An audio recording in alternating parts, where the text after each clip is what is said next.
प्यारे बच्चों, पिछले अध्याय में हमने कबीर दास जी के बारे में पढ़ा था और उनकी 4 साखियाँ हमने की थी।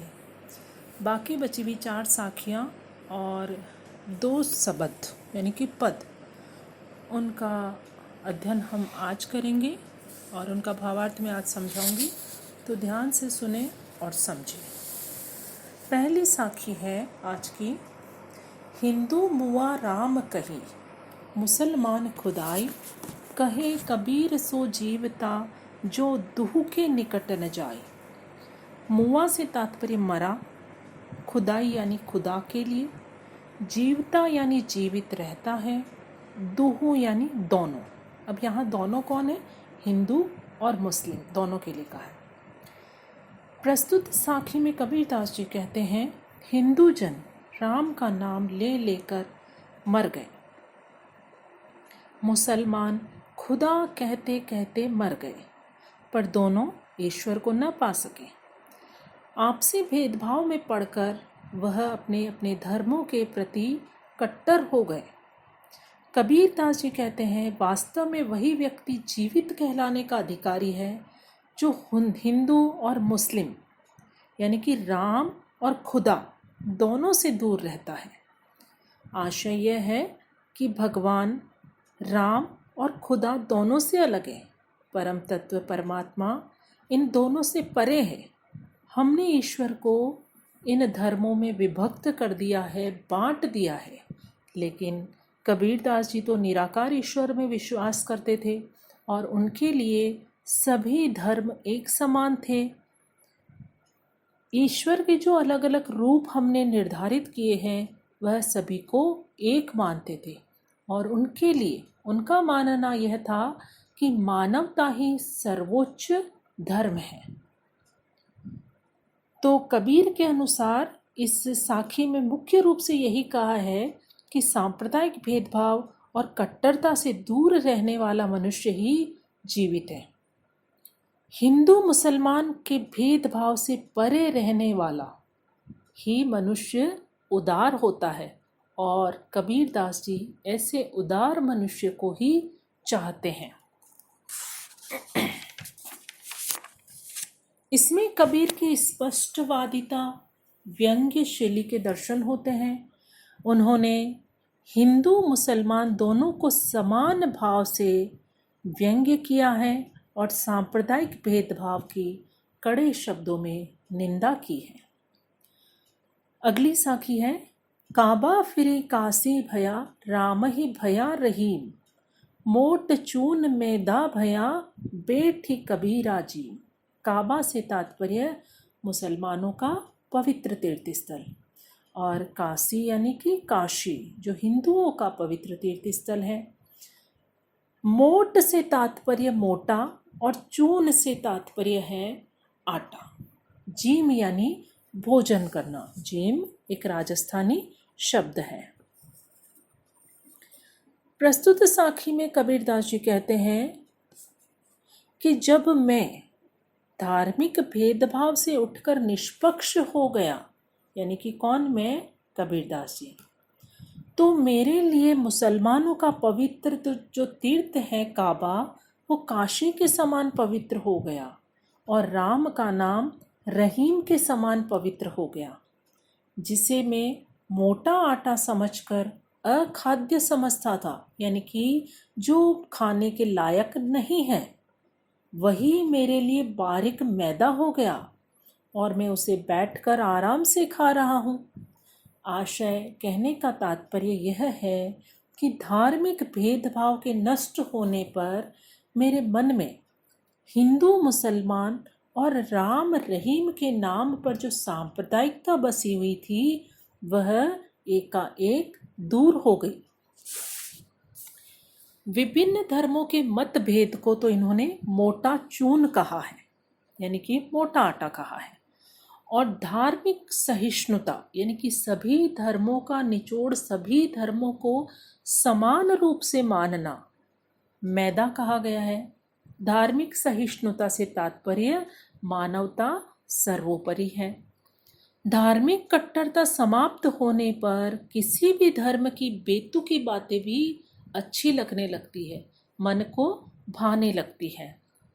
इस दोहे में कबीर ने हिंदू मुसलमान या अन्य धर्मों के अंतर से दूर रहने की प्रेरणा दी है और अपना सिर्फ एक ही धर्म मानने का इन्होंने संदेश दिया है कि सबसे बड़ा और सबसे ऊंचा एक ही धर्म है, मानव धर्म। अगले साखी के अंदर कबीरदास जी क्या कहते हैं। साखी है, ऊंचे कुल का जन्मिया जे करनी ऊंच न होई, सुबरन कलश सूरा भरा साधु निंदा सोई। जन्मिया से तात्पर्य जन्म लेने वाला, करनी यानी जो कार्य या क्रियाकलाप, जो कर्म हम करते हैं।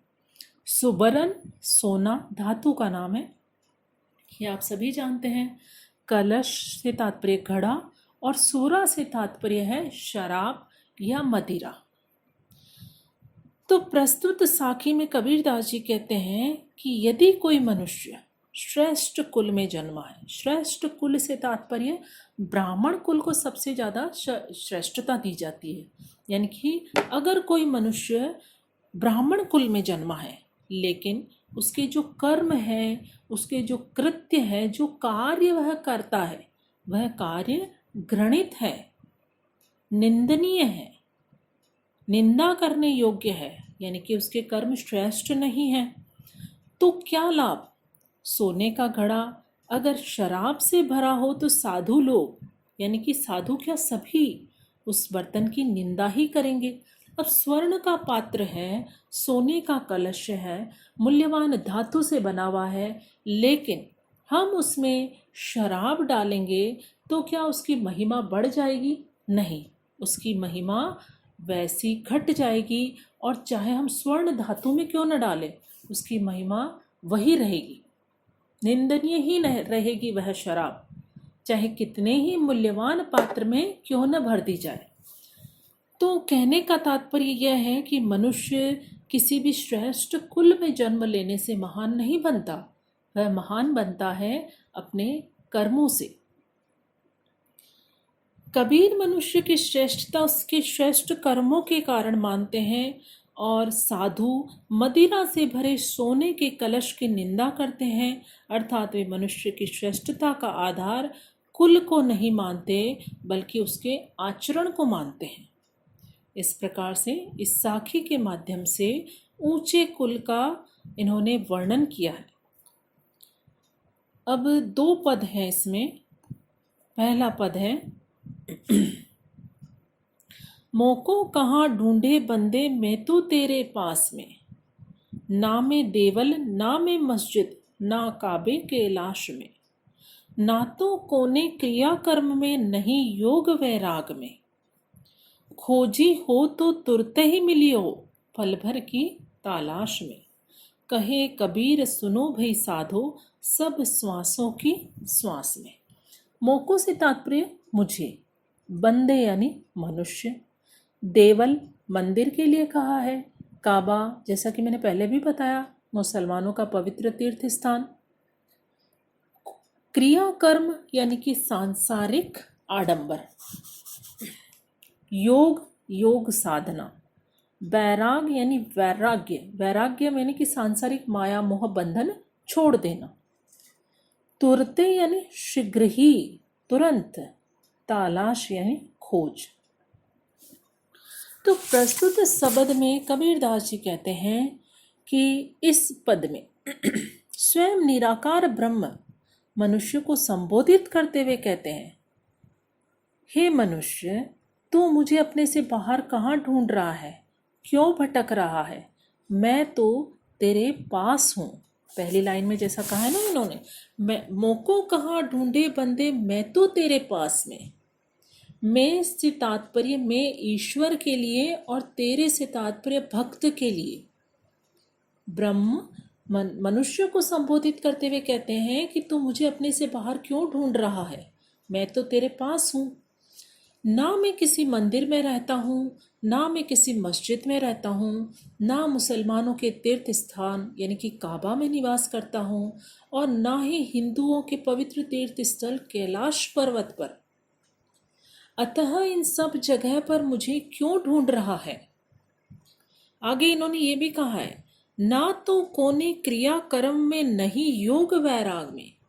कोने क्रिया कर्म यानी कि जो भी हम पूजा पाठ माला जपना ऐसे कृत्य करते हैं, हवन करते हैं, यज्ञ करते हैं, तो कबीरदास जी ने यहाँ उसके लिए भी कहा है कि ईश्वर का कहना है कि मैं इन क्रिया कर्म में भी नहीं हूँ, और ना ही मैं वैराग्य में, ना योग में, यानी कि ना ही मैं योग साधना में हूँ।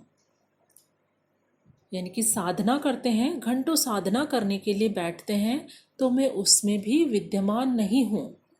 ना ही मैं वैराग्य में, यानी कि गृहस्थ आश्रम त्याग के जो सन्यासी का जीवन व्यतीत करते हैं, उन पर भी कबीरदास जी ने व्यंग्य किया है और कहा है कि अगर तुम वैराग्य धारण करते हो और तुम चाहते हो कि मैं तुमको प्राप्त हो जाऊं, तो ये असंभव है, मैं उस वैराग्य में भी नहीं हूं।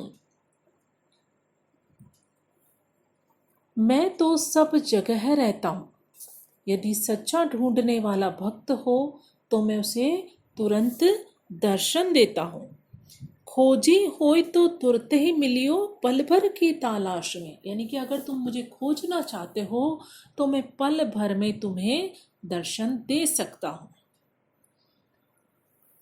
कहे कबीर सुनो भई साधो सब श्वासों की श्वास में। अंत में कबीरदास जी कहते हैं, जैसे सांस तुम्हारे अंदर है वैसे परमात्मा भी तुम्हारे अंदर ही निवास करते हैं, तुम्हारे अंदर ही विद्यमान है। ईश्वर की प्राप्ति हमें मंदिर मस्जिद तीर्थों में भटकने से नहीं हो सकती। ईश्वर हमारे हृदय में ही निवास करता है।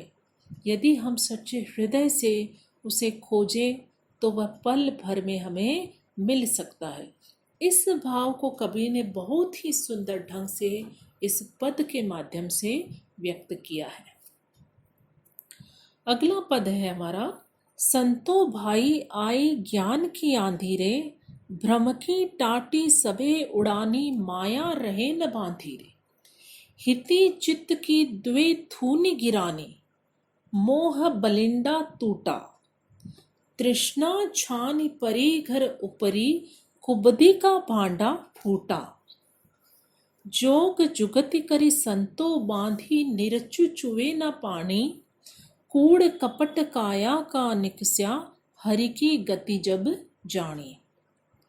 आंधी पीछे जो जल बूठा, प्रेम हरिजन भीना। कहे कबीर भान के प्रगटे, उदित भया तम खीना। इसके मुख्य शब्दार्थ सुने। टाटी से तात्पर्य है कोई भी पर्दा, माया यानी अज्ञान का बंधन, हिति यानी स्वार्थ, चित्त यानी मन, थूनी से तात्पर्य कोई भी स्तंभ, बलिंडा यानी छत पर बांधी जाने वाली बल्लियां, टूटा यानी टूटा। तृष्णा से तात्पर्य है प्यास या चाह। छानी यानी छप्पर, घर आप सब जानते हैं मकान के लिए कहा है। कुबदी यानी बुरे विचार जो हमारे मन में आते हैं। भांडा से तात्पर्य बर्तन। जोग जुगति यानी योग साधना की युक्तियां। निरचु यानी थोड़ा भी। चूहे से तात्पर्य टपकना या रिसना। कूड़ कपट यानी कपट रूपी जो कूड़ा जो हमारे मन में समाया हुआ है उसके लिए कहा है। काया यानी शरीर। बूठा यानी बरसा। भीना यानी भीगा। भान सूरज का पर्याय है। उदित भया यानी उगने पर। तम खीना यानी तम अंधेरा का पर्याय है, अंधेरा नष्ट हो गया। तो प्रस्तुत शब्द में कबीरदास जी का कहना है कि संतो भाई आई ज्ञान की आंधी रे। जैसे ही ज्ञान रूपी आंधी आई वैसे ही क्या हो गया, भ्रम जो हमारे मन में भ्रम विद्यमान था वह भ्रम टाटी के समान, पर्दे के समान उड़ गया।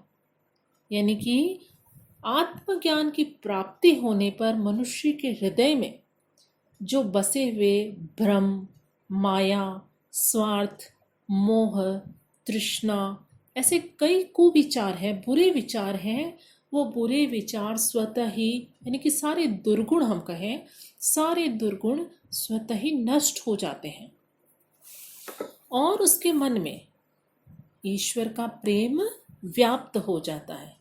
ईश्वर का प्रेम व्याप्त कब होता है? जब ये सारे भ्रम, ये दुर्गुण नष्ट होते हैं, बुरे विचार नष्ट होते हैं, तब मानव को ईश्वर से प्रेम होता है। ज्ञान रूपी आंधी आने से पहले मनुष्य सांसारिक भ्रम में, मोह में, ममता में, तृष्णा में, तृष्णा यानी इच्छाएं, हमारी इच्छा होती है ना, कभी कुछ करने की इच्छा होती है, कभी कुछ पाने की इच्छा होती है, कभी कुछ खाने की इच्छा होती है, तो इस तरह की तृष्णा। तो जब ये तृष्णा है, मोह ममता है, भ्रम है, सांसारिक माया मोह है, ऐसे अनेक कुविचार बसे हुए हैं। ये बसे हुए जो कुविचार है, ये कब दूर होंगे? जब ज्ञान रूपी आंधी आएगी और हमारे मन से इन सारे दुर्गुणों को उड़ाकर ले जाएगी। कबीरदास जी इसमें आध्यात्मिक ज्ञान की बातें कर रहे हैं, जो कि ईश्वर से प्रेम होने के बाद ही प्राप्त हो सकता है। ईश्वर से प्रेम होगा तभी हमको आध्यात्मिक ज्ञान प्राप्त होगा। आंधी का इन्होंने उदाहरण दिया है कि आंधी, जैसे ही आंधी आती है उसके बाद में क्या होता है? आंधी पीछे जो जल बूढ़ा, प्रेम हरिजन बीना, कहे कबीर भान के प्रगटे, उदित भया तम खीना। जैसे ही आंधी आती है उसके पीछे पीछे बारिश भी आती है और हमें क्या होता है? आनंद का अनुभव होता है। एक उदाहरण इन्होंने भान यानी कि सूर्य उदित होने का भी दिया है कि जैसे ही भान के प्रगटे, सूर्य उदित होता है, वैसे ही क्या होता है? तम खीना, अंधेरा अपने आप स्वतः ही खत्म हो जाता है। सूर्य के प्रकट होते ही, उदित होते ही अंधेरा खत्म हो जाता है। तो उसी प्रकार से आंधी के बाद बरसने वाले पानी का आशय है अज्ञान के नष्ट होने के बाद मन में उपजे हुए ईश्वर प्रेम के आनंद का अनुभव करना। तो बच्चों, ये साखियाँ और इस पाठ के शब्द यानी कि पद हैं जो कंप्लीट हो चुके हैं। आप इस वीडियो को पूरा सुने अच्छे से, और इसके प्रश्नोत्तर हैं जो मैं आपको भेज दूंगी, तो वो आप अपनी कॉपी में कर लें। Thank you.